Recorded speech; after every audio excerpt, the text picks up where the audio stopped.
এটি একটি গ্রাম ছিল। গ্রামটির পাশেই ছিল একটি বড় জঙ্গল।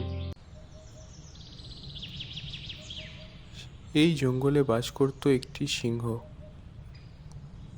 সে ছিল বড় শক্তিশালী, আর সে সবসময় গর্জন করত। তাতে সবাই ভয় পেয়ে দৌড়ে পালাতো আর ধরে ধরে খেত।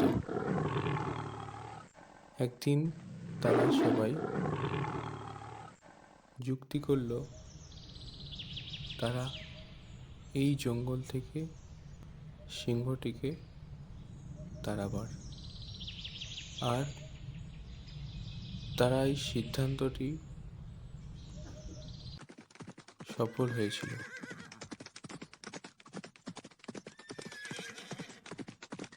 তারা সফল হওয়ার পর তারা ভালোভাবে এই জঙ্গলে বসবাস